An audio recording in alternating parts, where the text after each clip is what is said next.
Shut the fuck up! Okay? I'm the one with the fucking dick! Look at me. Look me in the fucking eye. Hey! You fuck! Look me in the eye! You're my bitch. I rule this fucking kingdom. In 2012, gamers fell in love with the charismatic character of Vaas, who single-handedly stole the show in the opening sequence of the action game Far Cry 3 from Ubisoft Montreal. It's a striking visual narrative in the opening to the game that sets this dubious character of Vaas as your best and worst hope for survival. This opening sequence to the game became one of the best examples of outstanding visual narrative writing, which got lead writer Jeffrey Yohalem a BAFTA nomination for Far Cry 3. This whole tale starts to unfold like a poetic short story about parallel dualities, where the player is a part of the story the same as all the other characters are, and you will grow and hopefully learn from this experience about yourself.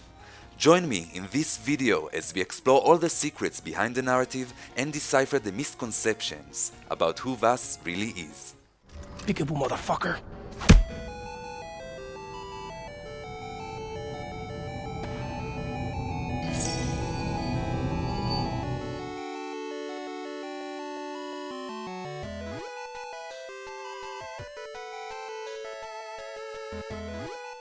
Hello everyone, my name is Yuval Ben Hillel from UV Games, and this video is an examination of what made Far Cry 3's opening so memorable. I studied and taught theater and game design, and I love analyzing interactive narrative in video games. This video does not unfold my personal opinion, but is rather an examination of everything already existing in-game, backed up with relevant quotes from interviews. This is not a declaration of the whole game of Far Cry 3 as a masterpiece, but rather as an excellent example of how a unique narrative can be visually shown to the player. I'll focus mainly on the game's opening, while considering its implications on the game's endings, and focus on the intriguing character of Vaas. I've added links to the interviews in the description below, and I want to quickly add in a side note that many articles cite from an interview with Penny Arcade, which I could no longer find online. Please click on the like and subscribe buttons to watch more of my next videos, and a warning, this video will explore the opening to the game Far Cry 3 in detail and contains minor spoilers about the ending of the game, so please be advised. First, we'll take a thorough look at the visual narrative presented throughout the game's opening.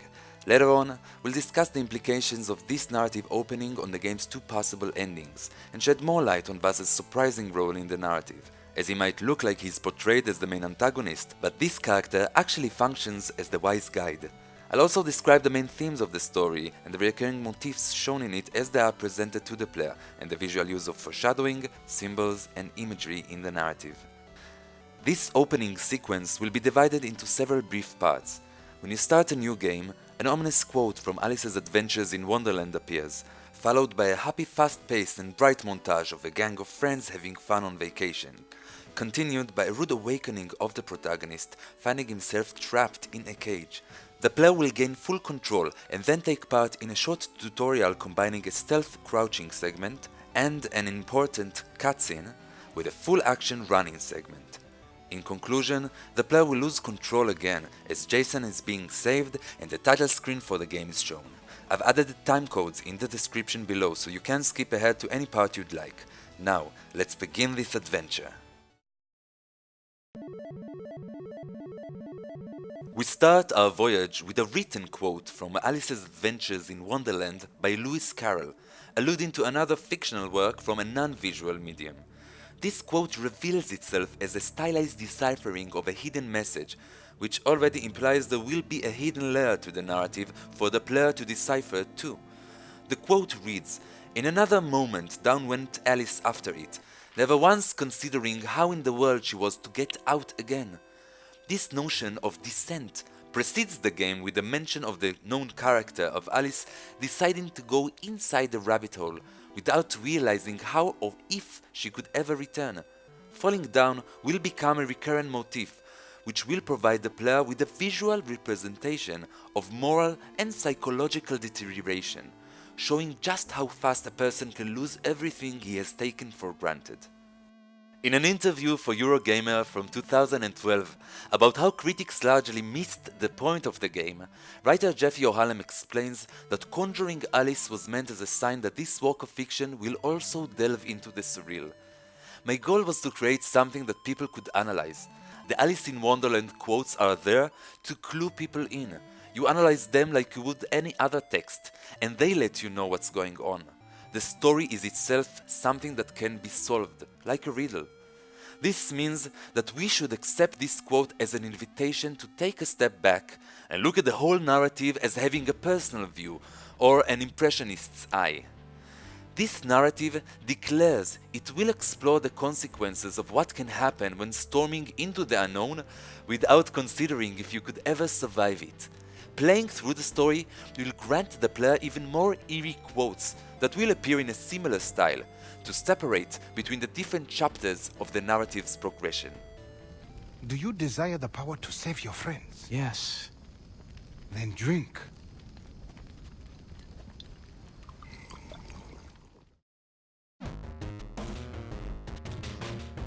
After the precursory quote gets stylishly ciphered and disappears from the screen, our journey begins with the sounds of the song Paper Planes by MIA, and we are introduced to a group of young adults having fun in an extreme vacation. The editing is fast and up-tempo and stylized as a youthful TV show opening segment. It's a montage in which the characters are displayed as celebrating and just being free, while commencing in an abundance of fun social activities.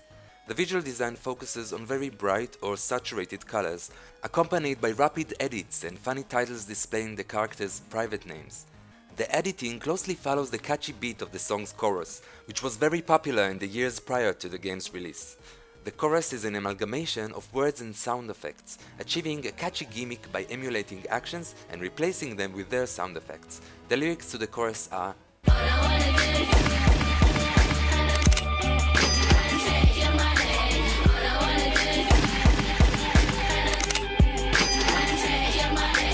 the mood being created by the young gang, enjoying their carefree time without knowing what's to come, is being echoed by the song's contrast between the harsh life of a pirate thug described in the lyrics and the happy light-hearted beat. The whole ambience is joyful, but there is an additional layer in the song lyrics hinting at crime and violence. Just so you can be familiar with the 7 members of the white American gang on vacation, it consists of the 3 Brody brothers. Our protagonist Jason is the middle one, Grant is the older one, and Riley is the youngest. Both older brothers are accompanied by their girlfriends. Grant brought Daisy with them, and our protagonist Jason brought Lisa. There are 2 more friends of Jason here, Oliver, who is regarded as the stoner, and Keith, who is just known as being rich.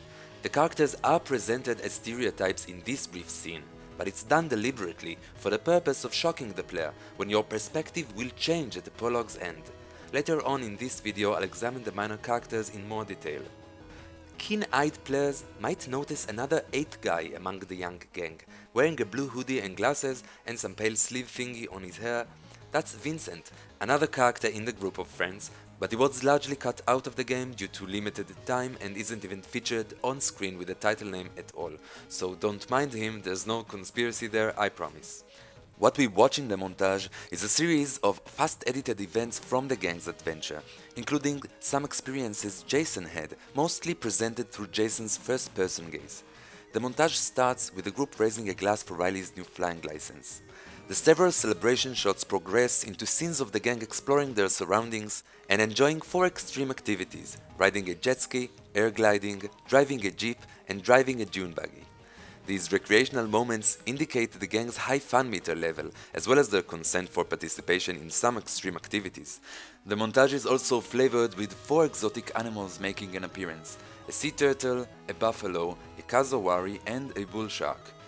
These exotic animals imply that the player is in a different and foreign territory now, while the bull shark is also one of several representations foreshadowing the imminent danger in a hidden layer of meaning. The other representations of violence will come up in the nightclub section, and I'll mention them again later. This fun, intoxicating atmosphere shown now was concocted especially to help the player enjoy the misdeeds of this bubbly gang and get carried away with them to a mischievous but safe adventure. From the previously mentioned extreme activities, we can notice Jason falling twice from great heights into safe waters, shown once in first person when disconnecting himself from the air glider, and the second time in third person, jumping from the top of a waterfall. He will go at it for a third time when the whole gang goes skydiving in the next sequence. These are even more examples of the recurring motif of falling I mentioned before, where the physical drop down of a person is being compared to a mental descent or even to cognitive deterioration. It is here that we get our first glimpse of our protagonist from a third-person perspective. Jason is dressed with the colors of nature itself. He is wearing a pair of dirt brown pants, accompanied by a sky blue shirt, the same as other well-known video game heroes, such as Nathan Drake in Uncharted 4, Link in Zelda Breath of the Wild, or Lara Croft from the Tomb Raider franchise. This symbolization with the colors of Earth grounds him, pun intended, as a force of nature, now dormant, but his unfolding actions will imply the possibility of bubbling up. He is seen challenging a coconut tree with a kick, which grants him a falling fruit right into his hands. He is shown in this brief segment as controlling nature into obedience by brute force. Immediately after that, he jumps off the top of a waterfall, and next, he's standing on a wash-ashore boat yelling the famous quote from the James Cameron film Titanic. This is an example of the literary hubris, a foolish arrogance or a dangerous overconfidence that makes a person believe he is above everything else. For his prideful sin, Jason's character will be punished shortly. This is a blunt example of a young white privileged American character who had traveled to an exotic foreign land and instantly wants to conquer it into submission in 3 minutes, cynically making his racist ancestors proud. In this moment he's just telling a joke while standing on a rusty broken little boat, but this snippet of behavior is an indication of the white colonialization fantasy of coming to an oppressed foreign society and colonizing it to your own view, founding yourself as its ultimate leader. Reprising the notion of having a personal perspective, in the same interview for Eurogamer, writer Jeffrey O'Hallam explains his choice of implementing political concepts. It's a first-person game, and Jason is a 25-year-old white guy from Hollywood, so his view of what's going on this island is his own view, and you happen to be looking through his eyes, so you're seeing his view. It's set on an island in the South Pacific, so immediately the thing that comes to mind is the white colonial trope. I started with that, and it's like, here's what pop culture thinks about traveling to a new place, and the funny thing is, that's an exaggeration of most games. They just don't expose it. Resuming the montage, it ends with a scene that occurs in a nightclub but precedes the earlier footage. I mentioned before that there are several representations that foreshadow imminent danger in a hidden layer of meaning. Here, about halfway through the montage, the atmosphere rapidly shifts to the dark local nightclub with a resident DJ and an accompanying humble dancer. This is the player's first major clue, foreshadowing these slicing transfers to come between darkness and light. In well-lit areas, we'll see the gang happily partying, and they always look safe even while engaging in some dangerous activities. But in darker scenes, there are noticeable themes like sexuality or violence, bubbling up from the hidden layer, ones that will haunt the player and Jason throughout the game. The rapid shifts from a bright daylit scenario to the dark nightclub is also a foreshadowing of the traumatic shift that will occur in the beginning of Part 3. The slicing transfer from light to darkness is the player's first major clue that this game will deal with extremes.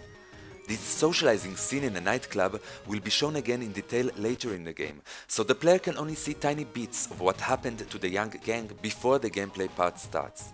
It's in this dark instance that our protagonist is finally presented to the player with a name title, in the same stylized way as his other friends of the gang had been, but separated by time and tone. It's a separation needed to show that Jason is associated with a darker world, contrary to the bright way his friends were introduced to us.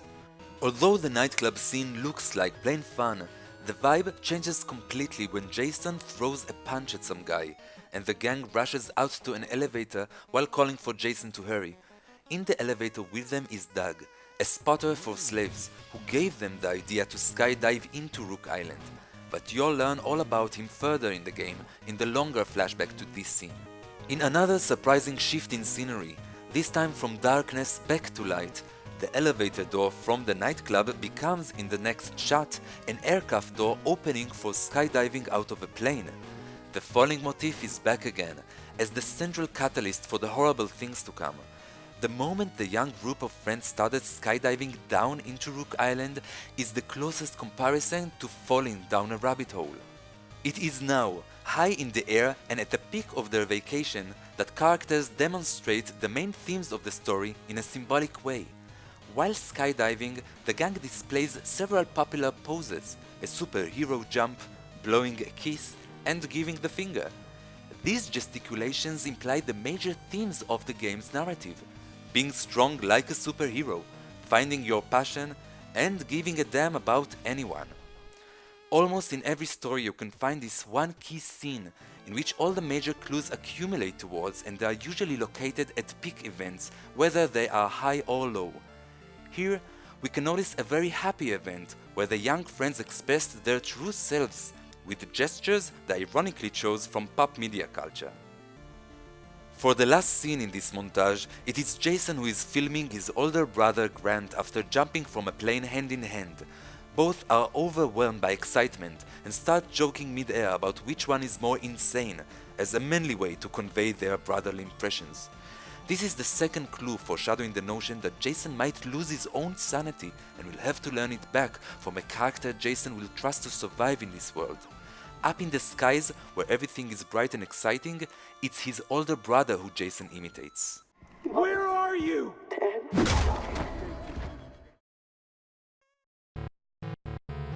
The next transition is the most dramatic, and its purpose is to rip the veil of illusion from the player's eyes while exposing the true nature of the game world.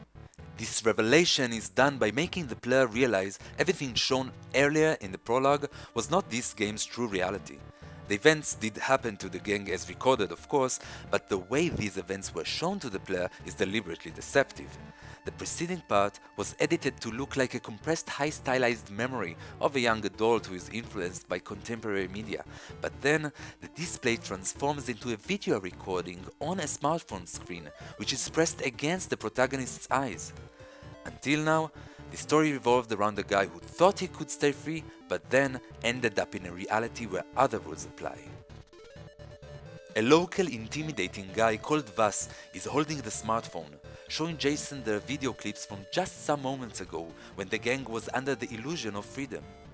This illusion is brilliantly shattered in the face of Jason, resulting in a rude awakening into a reversed reality in which his fragile freedom was violently taken away.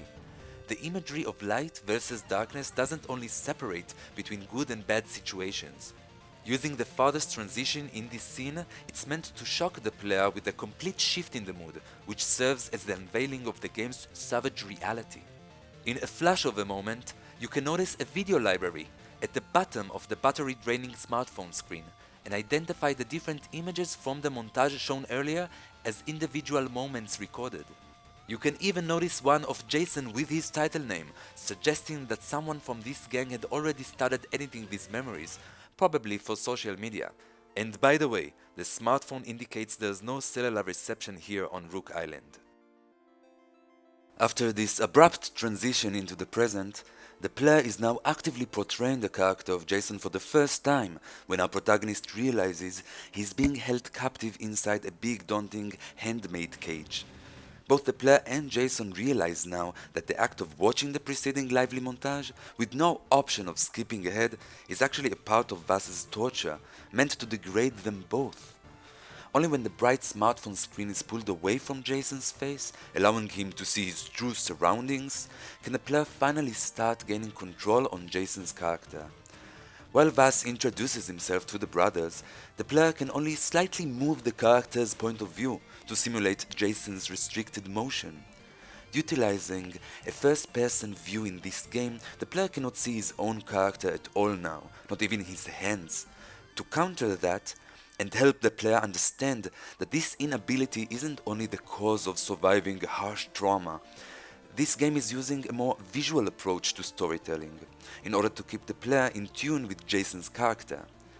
In front of him sits his older brother Grant, with his hand tied above his head and his mouth blocked. Jason's body posture is being mirrored in front of him by Grant as a clever visual trick that represents the player's own lack of freedom or control.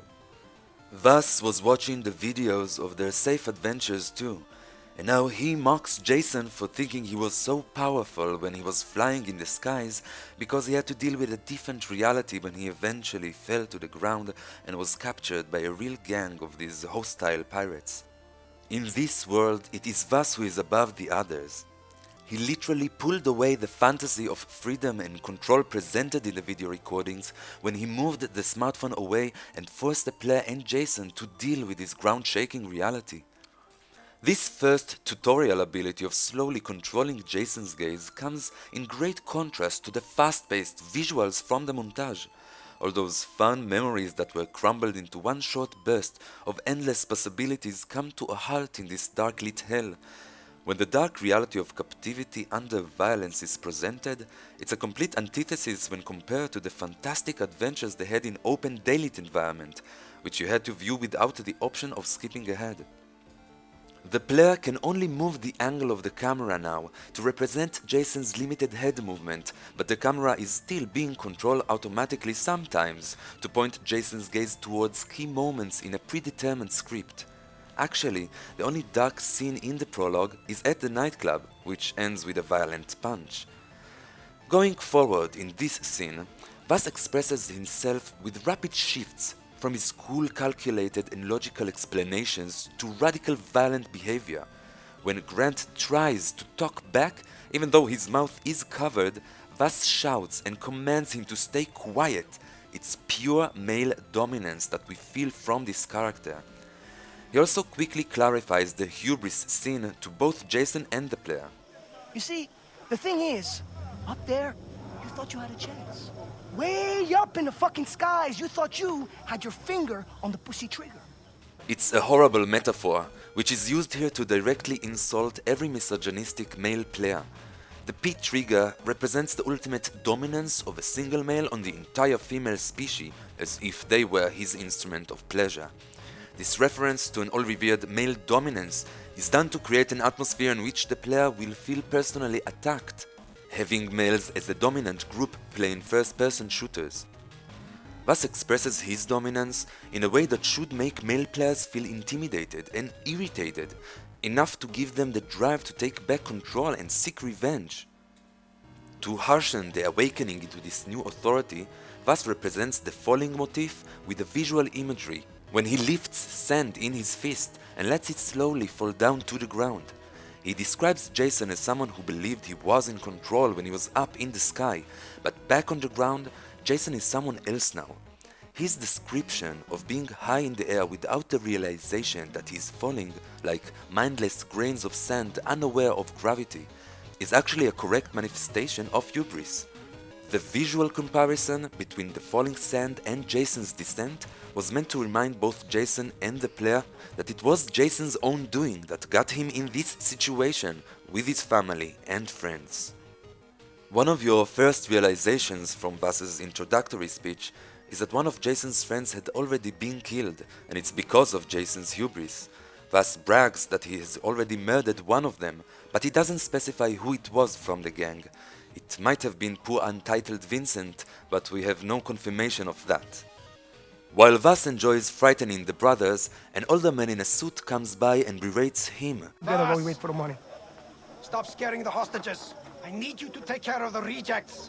This suited character is Hoyt Walker, and the player can see that he controls Vaas and gives him orders. The charismatic character of Vaas, as provoking as he is revealed, is neither the antagonist of this game nor the final boss. He's your unwanted guide into chaos. And just like Hoyt controls him, the player controls Jason's actions.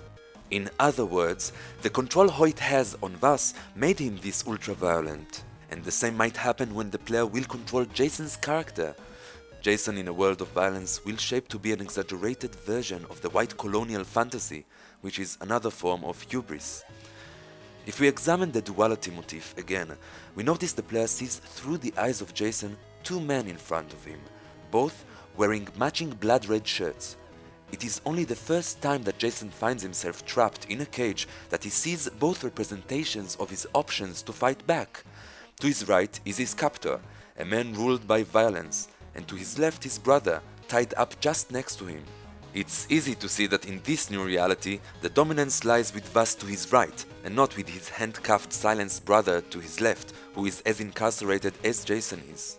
Surprisingly, in this twisted game world, the character of Vaas is the philosopher of all the pirates. He's a true thinker who exercises his mind and looks for analogies in order to understand this world and explain it to others. In every set of fictional characters, there's always one character that represents the voice of reason. That's the character who reacts logically to the situation. Viewers and players need this character to represent their own moral compass and steer the protagonist towards doing what's considered to be right. The raisonner is actually the writer's tool for measuring other characters' ethics or morals. Here, Vaas is depicted as an alternative raisonner, one who truly understands this inverted reality and therefore can guide the player towards cultivating violent attributes that are necessary only in the situation this game produces. Being a creation of the cruel conditions in Rook Island, Vaas is best suited as a guide and interpreter for Jason, although he won't offer his teaching without some kind of pain involved. Eventually, Vaas leaves the cage only to sexually harass another guarding pirate. He makes a surprise fast hand move towards this pirate's genitals just so he would jump in fear to block his private area. It's all done to establish his dominance. Vaas even insults this flinching guard, saying that he gets him every time, meaning he's been sexually harassing anyone he wants whenever he wants.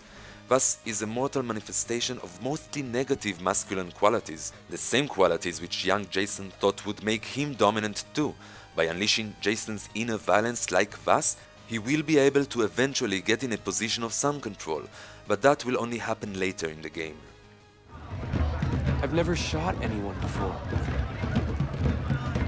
What do they say in America? There's a first time for everything.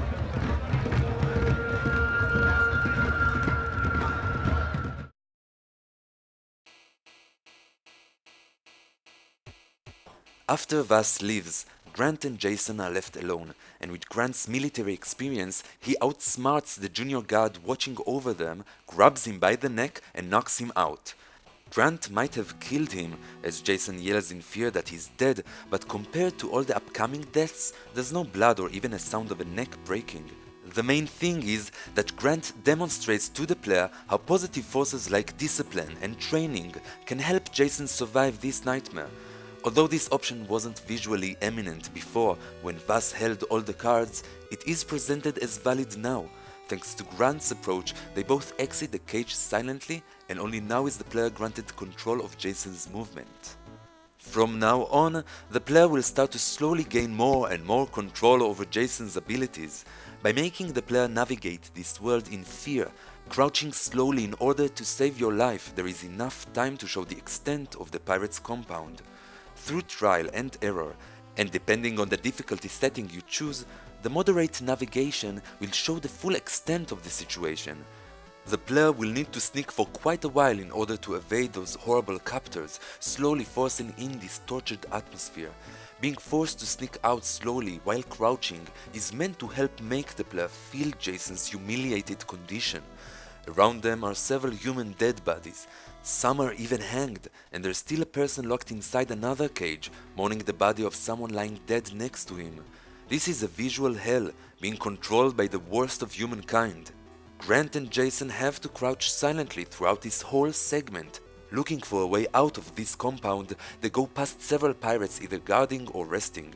You can see them drink beer and play cards. Some of them are watching TV in one of the cabins, and others beat up a captive or brag about their previous night's sexual encounters. In one section, some of their attack dogs notice you, and you have to crouch away from there before the guards start shooting at you. It appears this island is swarming with contemporary pirates, and we are now inside the heart of their guarded base. There are some locked farm pigs around, still alive and fed, but most of the pig corpses are lying on the ground. The player even has to sneak at some point behind the large guard butchering hanged pig corpses, painfully reminding us that Vaas had butchered one of Jason's friends the same way. There is a horrible visual imagery comparing between the state of the human captives in this place and the state of their captured pigs. Human captives here are treated as consumable product, just as harsh as they would treat live pigs. These pirates kill captives and pigs as they like, for pleasure, sport or money. These farm pigs act as a symbol of the captured humans. It's visually obvious to see that these human captives are as helpless as those defenseless pigs. It's a cruel environment where you find yourself at the bottom of the food chain and metaphorically compared to a defenseless animal. A guard eventually catches them sneaking, and Grant throws a knife at him, hitting his neck and killing him instantly. Jason is overwhelmed with seeing his own role model, his older brother, killing again with no remorse in order to save them. He starts to doubt himself, worrying he may not be as tough as his brother, but Grant reassures him that he doesn't need Jason to be the leader. Grant already is. When real murder and death surrounds him, Jason's character is portrayed at the beginning of the journey as unwilling to actually kill someone. Although he bragged about being all-powerful, when this harsh reality hits him, Jason isn't at all who he thought he was. Grant explains that he won't be able to save all their friends by himself, so he needs Jason's help. By saying that, the burden of being in charge is temporarily lifted, which helps Jason to move on. Throughout the game, the player will shape Jason's character by deciding his actions. After seeing Vaas as a negative propelling force, Grant offers a different approach, one of collaboration in order to be stronger together. In this game, Jason won't be able to save all his friends alone, just like Grant predicted, and will need to team up with several other dubious characters further in the game. Another action introduced now is Jason's ability to throw a small rock to create a diversion and attract the guard's attention elsewhere, allowing both brothers to continue their escape attempt. It happens a second time too, when the brothers are forced to hide among cannabis bushes and throw another stone as a distraction and sneak away. If the player lingers at some point, you can stay hidden behind a wire net and watch Vaas execute 4 cuffed captives on a wooden stage. By watching this segment and listening to Vaas, we learn and witness more about his character and the personality traits he has that made him this formidable, his dark humor and lack of remorse. He abuses them with his words and shoots them in the head, and even jokes in retrospect with his fellow pirates about how he just slaughtered them in a row. It's a little theater play you get to pick at, in which Vaas is the writer and lead performer, there is an audience of armed guards, and he plays the part of God as the ultimate judge and executioner. The crouching part pauses for a notable moment when the brothers enter a cabin filled with luggage from the floor to the ceiling on both sides and walk between them. If the player takes a moment to look around this room, we can notice it is stacked with piles of tourist suitcases, which hint to us the sheer number of people already captured by these pirates. The horrifying amount of luggage from both sides of the room is meant to shock the player and give a greater scale to the notion of how long they have been living by murdering. The player then takes a few important items from a nearby table, and before moving on, you can notice a picture of a beautiful foreign woman on the wall.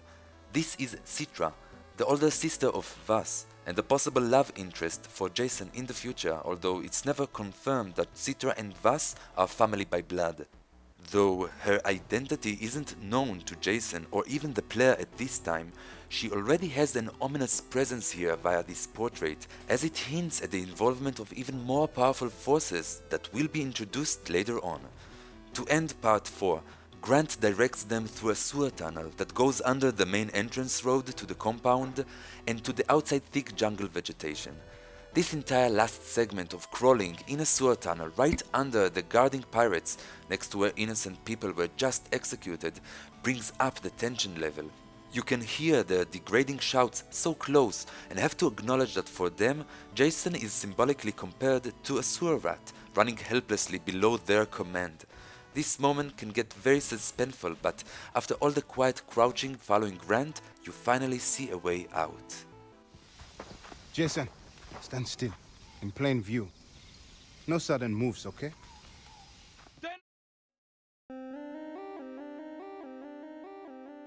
After crossing the ditch, both brothers escape alive, and in a quiet clearing outside of the compound, Grant is taking control again as the older brother. In this touching moment, he says they're going to free their friends and go back home, only to get shot by Vaas the second he completes hopefully saying the word home. The player has to live through this experience to get a new affirmation of control by collaborating with your role model, and then to lose it all again, watching the only man Jason declared was his mentor getting shot in the neck as the screen gets stained with his blood. it's this abrupt gunshot sound. We're gonna find him. We're gonna free the others, and then we're going home. That splices the optimistic silence after the word home, implying a lot of violence will be blocking your way back to safety. Jason's gaze is automatically pointed to the right, at his brother's killer. He sees Vaas holding a smoking gun in his hand, standing on a raised stage, next to two more pirates and an attack dog, once again judging mere mortals from high above. Jason's gaze goes automatically back down to look at his dying brother, and in order to stun the player even more, a screen prompt appears allowing Jason to hold down Grant's wounded neck. The player can now choose whether to put Jason's hand on his brother's neck to try and stop the bleeding or not. This doesn't change the outcome, but it's the player's first visual choice between two parallel narratives. You can either remain stunned while watching silently as Grant dies, or you can at least try to stop the bleeding. Whatever you choose to do as Jason, Grant is lost. But if neither choice can change the outcome, then it was only the illusion of control. Eventually, this is a tutorial to show the player how to interact with the game. So the player is the one who gets to lose his assumed control this time, showing that your choices might not even affect the character's outcome, as Grant is already dead the moment the QuickTime event fades out. But the next time the game asks for a quick interaction, it will be a matter of life and death with the relevant ramifications. While part 2 of the game's opening introduced us to the motif of descent, this part explores the recurring motif of duality. In this moment of despair, without the player realizing it, Jason's role model might change from his older military-trained brother to his violent incarcerator. It's apparent that Grant's background in the service wasn't enough to combat the army of Vaas. The player is manipulated by Grant's murder to be tempted to give in to the violence and break into a revengeful killing spree upon anyone who denies your freedom. This motif starts to unwrap in the recorded video, in the brief dialogue I mentioned before between Jason and Grant while skydiving. You're crazy, Jay! I learned from the best! Yeah! Woo! In this short conversation, the brothers use the term crazy as a positive propelling force for seeking thrill and appreciation, but after the murder of his brother by Vaas, the latter takes a cynical approach to the term crazy as a negative force for making stupid decisions. Vaas also has a famous monologue about insanity that comes up later in the game, in which he describes it also as the loss of logic. But it is Jason who will need to keep his brother's attitude or embrace the violence portrayed by Vaas as the only option to dominate this world. This clever narrative twist depends on both the player and the character of Jason coming from a civilized society based on laws and rules. This moment of revelation elevates their expectations for civility just to be broken at the same time, and by that hopefully create an empathic connection to Jason's character by shattering the player's conceptions of society's rules, which don't apply here anymore. When Jason believed he was safe and in control at the peak of his vacation, he compared insanity to expressing ultimate freedom. Whenever a player begins a Far Cry game from this franchise, you expect the protagonist to be thrown into a crazy environment with exaggerated violence, the same way a video game compares insanity with fun. It's only Vaas who accuses both Jason and the player of misunderstanding this term. His character offers a literal take on insanity, as a method of surviving on Rook Island by acts of violence. But this striking narrative duality unites both the player and Jason's juvenile expectations for fun and freedom. Visually, Jason's descent into captivity represents by transference the player's own experience of being introduced into this chaotic world. The player's perception of the whole game's objective gets divided into two separate approaches. Will Jason copy the uncontrollable violence being portrayed by Vaas, or will he embrace his brother's disciplined attitude and only use brute force in an emergency?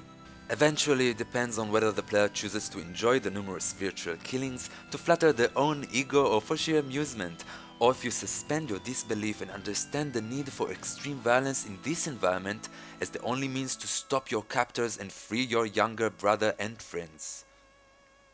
Hey, Jason, you miss me?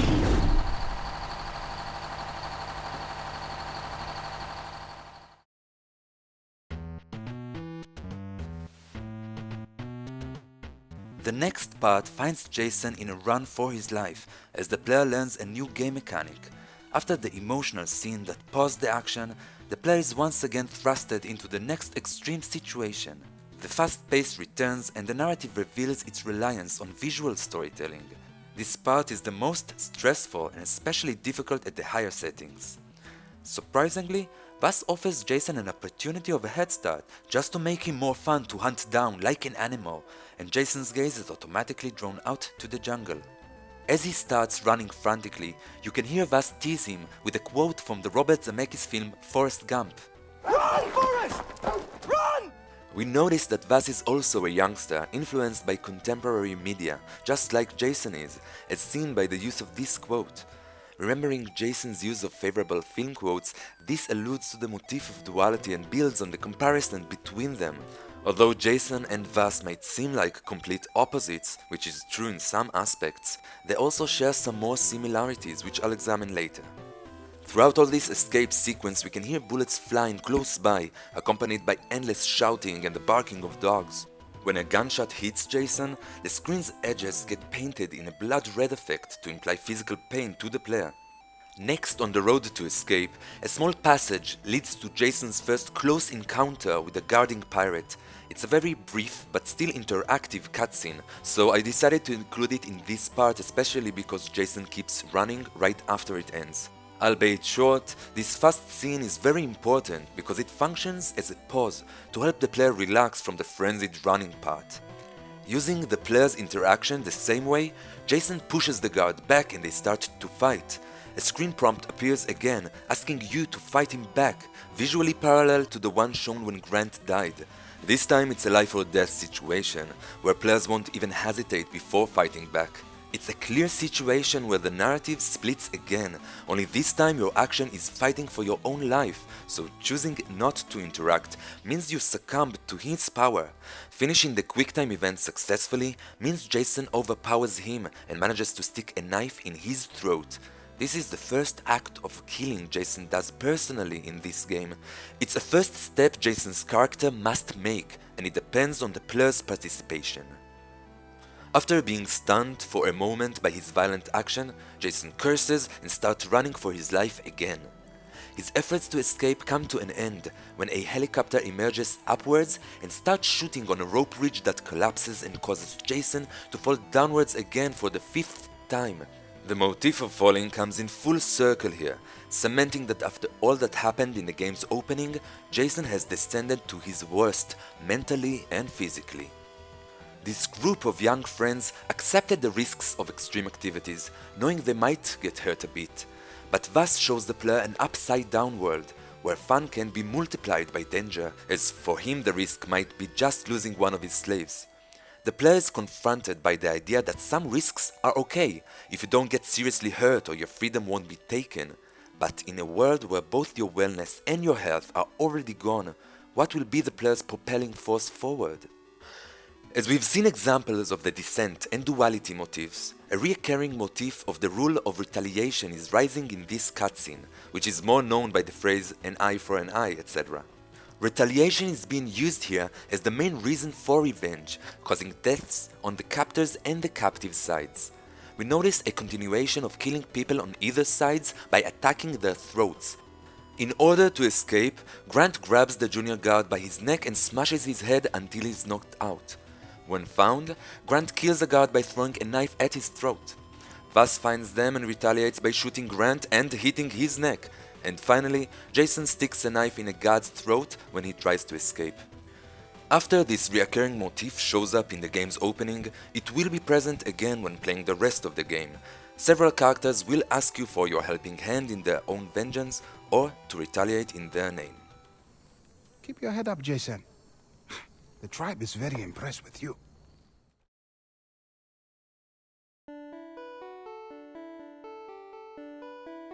For the last part of the game's opening, a cutscene shows Jason's gaze as he's helplessly falling into the waters of the running river below. Jason's unconscious body is being carried away underwater and the player has no control anymore. All we get to see is his hand floating downwards to resemble his character's deteriorating condition. In this flick of a moment, it seems as if Jason might have lost his life, or that maybe the player didn't complete the prior segment correctly. But we realize he is only unconscious, as a new unidentified hand emerges into the water and lifts Jason upwards. This mysterious stranger's hand is stylized differently and characterized with native bracelets and a supernaturally glowing large tribal tattoo. That's our first clue for some kind of salvation, when this new option emerges of teaming up again in order to be stronger together. It's only hinted at here, but teaming up will be a core gameplay mechanic throughout the game. It's presented here as another valid positive force to propel the player, but it's only subtly implied now. It's also a good time to notice the symbolic names of the main characters. Our protagonist, Jason, might be a reference to the mythical Jason from the Argonautica poem, who went on a heroic journey with his fellow Argonauts to find the Golden Fleece. Other than being regarded as a hero, the literal meaning of his name is to heal. This hint implies that what makes Jason a real hero is his ability to help others and heal an environment after it's corrupted. By choosing this name, the writer directs the player into assuming a role of a positive hero who will want to return home when his journey ends. By contrast, the name Vaas might be the short term for the Dutch name Success of Vaas, which means saved or redeemed.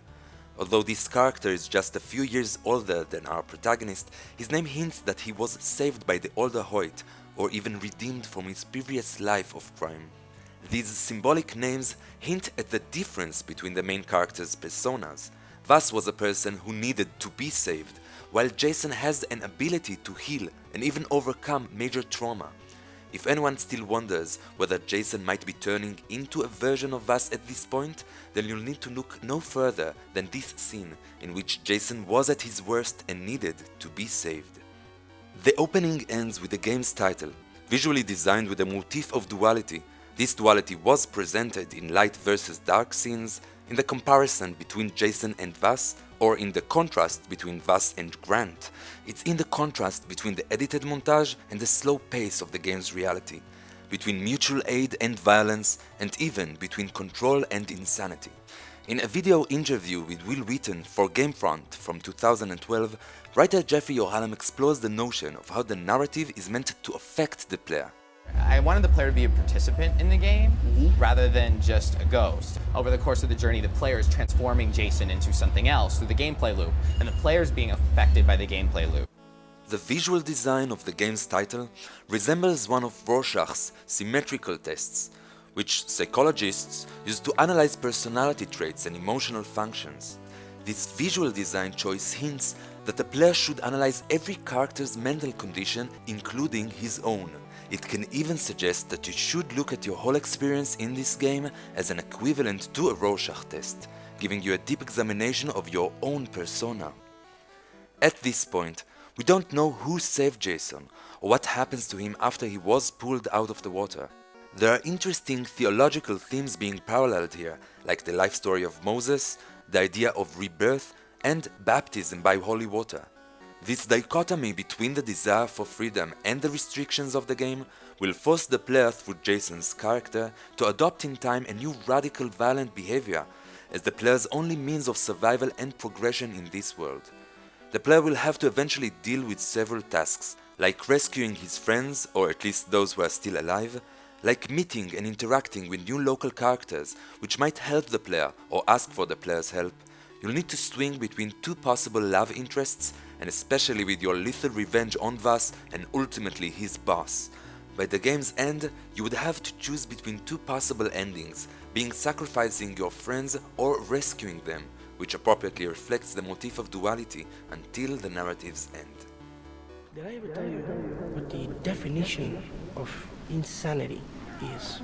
Insanity is doing the exact same fucking thing over and over again, expecting shit to change.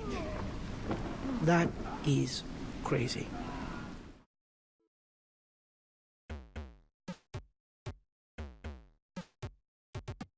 In 2011, after E3's Ubisoft conference, Vaas became a phenomenon, spreading his image on magazine covers and getting his own character-centered promotions, and even a web series that was later edited as a short movie titled The Far Cry 3 Experience.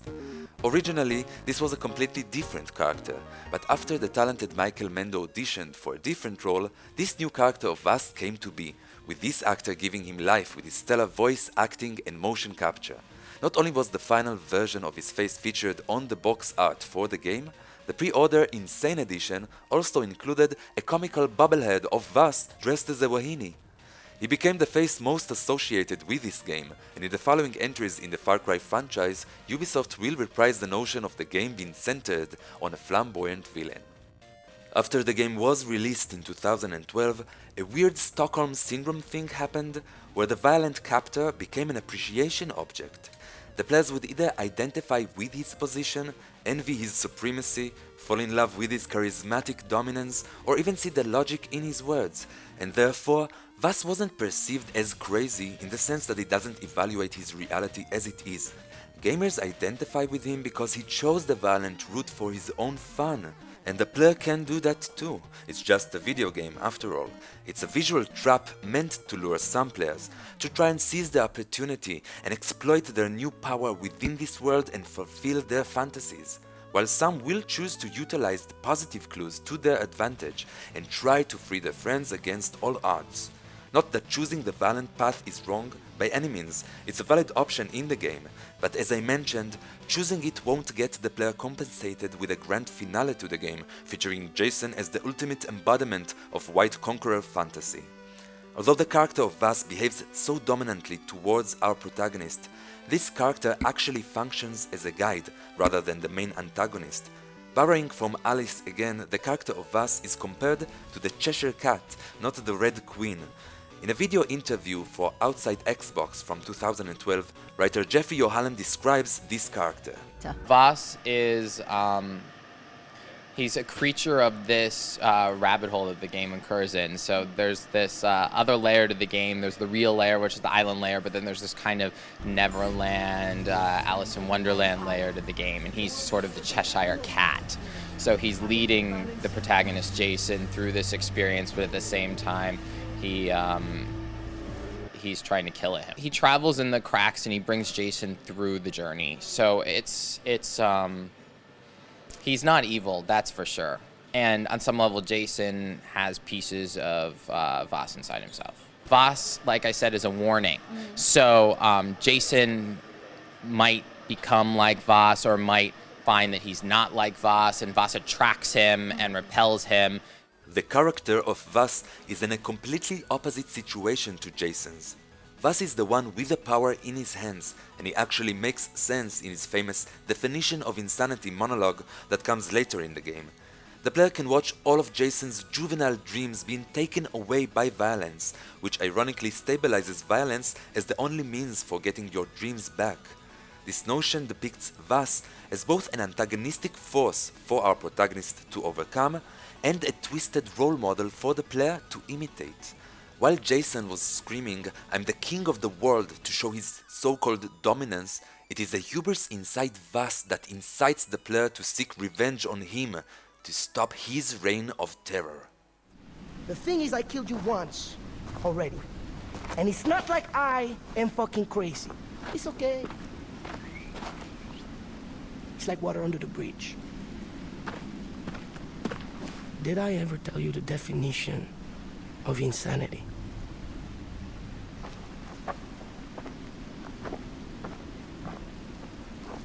Oh, Jesus. Oh, fuck you!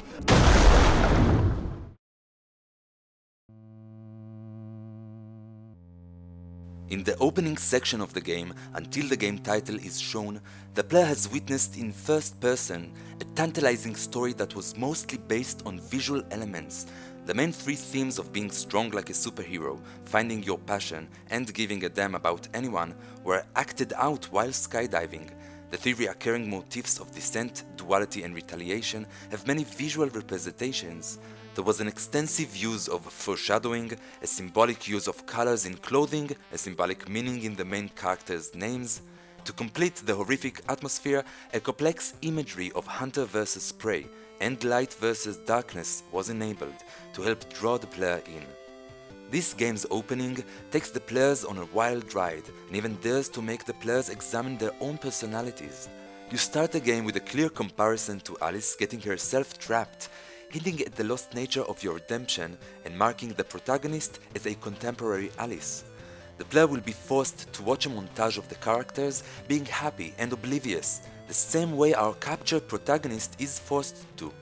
Realizing you're actually trapped, handcuffed, and degraded by torturing pirates, the player will be slowly guided to salvation by a role model, only to lose him. You'll then try to escape by running frantically, only to be shot as a prey by its overpowered hunters and fall to your death. But this cautionary tale ends with some hope, as a mysterious stranger saves your unconscious body. Regarding only the opening part of the game, it unfolds as a fascinating multi-layered short story shown visually with interactive elements. A narrative created especially to draw the player into seeking a deeper meaning. From the time the quote appeared till the game title, the player is thrown into a foreign situation where there's a thin line between self-defense and sadism. It's a narrative woven for the purpose of getting under the player's skin personally. Not only are the characters affected by this violent world, the player playing the game should too. It's a game in which you don't only take part, but it should take a personal toll on you. In a video interview for GameSpot from 2012, writer Jeffy O'Hallam talked about his intention for the narrative to capture the player on a deeper level. Far Cry deals with the journey through the protagonist's psychology on some level. Jason Brody is an everyman. The creative director, Pat Plord, and I have been inspired by Hitchcock's films, by social psychology. And so we wanted a game that directly relates to the player on a psychological level and on a social level, and that tells an engaging, fun, immersive story. When the game was released, its original narrative aroused great interest. In this unique game, the player doesn't only control the hero character of Jason in first person. In an elaborate, multi-layered way, the player will also need to manage Jason's inner psyche, which is visually affected by whatever our younger hero absorbs from his environment. This elusive situation requires the player to see and hear the game world the way his contemporary hero does, meaning that the player will only be exposed to the way Jason experiences this environment, and in return, the player will have to make sense of it all and control his decisions of how to progress further.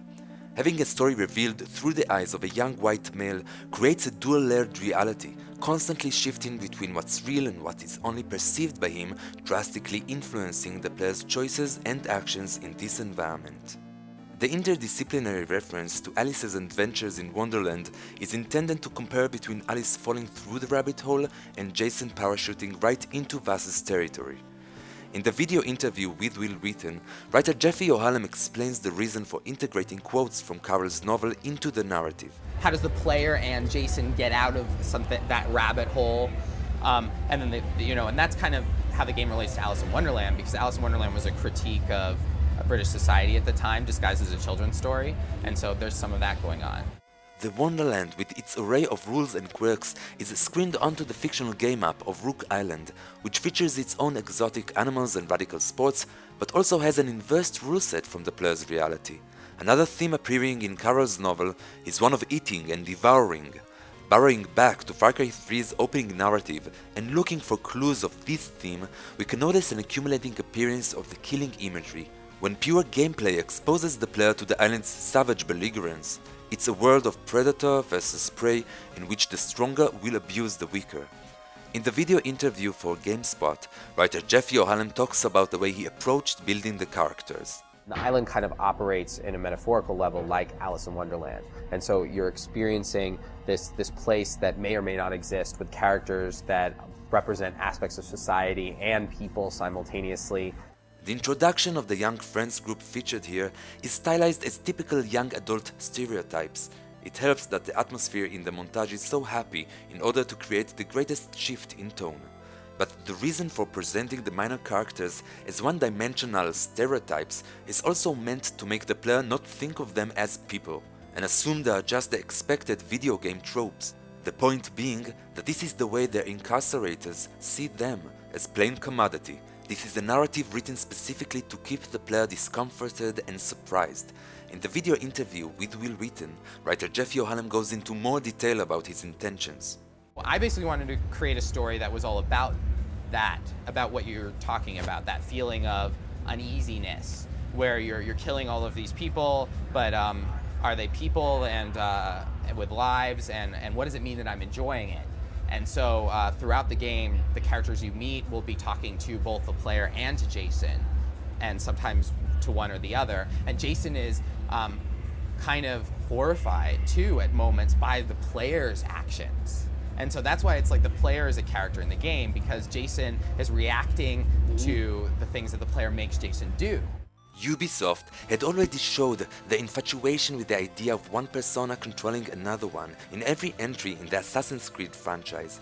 Furthermore, in Far Cry 3, the narrative explores the same notion of a real-life player having to manage the main character's situation while already knowing Jason is an untrusted narrator.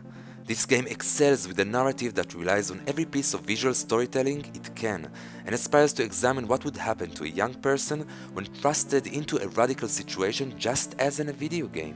It's ultimately two stories nicely crammed into one. The first one being Jason's journey that's affected by the decisions and actions chose on his behalf, and the second one is the personal voyage of the player being reliant upon Jason's affected gaze. This game narrative will continue to explore the thin line between butchering armies of men for sadistic pleasure and killing your oppressors for survival. These two strong narratives emerge from this stunning opening and continue in parallel until the game's end. As a player, you can always choose the insanity route and enjoy the virtual killings in this video game, but you don't get rewarded. Or you can interpret the subtle clues implanted here, which show the opposite option of keeping your sanity in order to survive this bloodfest. Did I ever tell you the definition of insanity? Thank you so much for watching. I worked very hard to create this video. I really hope you liked it. I believe I've only scratched the surface of the complete narrative presented in this game, but I hope I covered all the important ideas. I would love to read your thoughts on the game and your own analysis in the comments section below. If you liked the ideas presented in this video, you should definitely watch the Symmetry Theory video by Ryan Hollinger from 2013. It's brilliant, and he explains this theory throughout the entire game narrative. I've added a link to the video in the description below. You're invited to visit my website at uvgam.com to learn more about me and UV Games. A huge thank you to Nancy for her meticulous help, and also to the talented Terrell Banner for letting me use his Story Aim's Hyper 8-bit remixes. If you got this far, don't forget to click the like and subscribe buttons. It will help me know you would like to see more of this content. Have a beautiful day, and I hope to see you again on another video about outstanding visual narrative.